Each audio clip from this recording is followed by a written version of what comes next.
Hello friends, welcome back to my channel. तो सबसे पहले है ब्राउन कलर, रेड कलर और ब्लैक कलर। ब्लैक कलर के बाद हमारे पास है green colour, yellow colour, blue colour, pink, blue, purple, parrot, orange colour. तो सबसे पहले हम लिखेंगे अलिफ मद्दा को, फिर उसके बाद हम लिखेंगे ब्लू कलर से अलिफ को और बे को। बे के बाद हम लिखेंगे पे को, और पे के बाद हम लिखेंगे ते को। ते के बाद टे को लिखेंगे, और टे के बाद हम लिखेंगे से को। से के बाद हम लिखेंगे जीम को, वो भी ब्लैक कलर से। फिर जीम के बाद चे को लिखेंगे, चे के बाद हे को लिखेंगे, और हे के बाद नुक्ते वाली हे को लिखेंगे।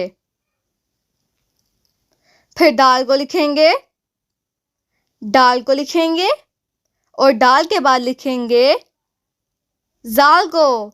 जाल के बाद रे, रे,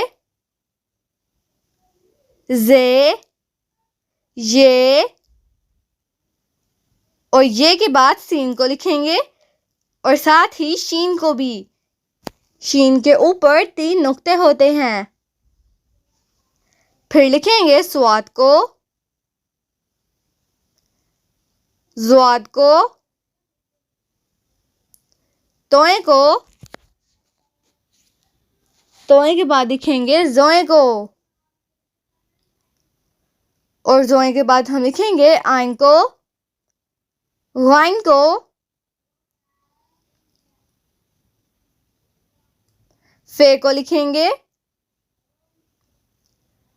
काफ को लिखेंगे, काफ के बाद काफ को लिखेंगे, फिर गाफ को लिखेंगे। गाफ के बाद हम लिखेंगे लाम को, मीम को, नून, वाओ, हे, हमजा। अब लिखेंगे छोटी ये को, और छोटी ये के बाद हम लिखेंगे बड़ी ये को। तो आज के लिए बस इतना ही, फिर मिलेंगे नेक्स्ट वीडियो में। चैनल को सब्सक्राइब करें और वीडियो को लाइक करें। बाय।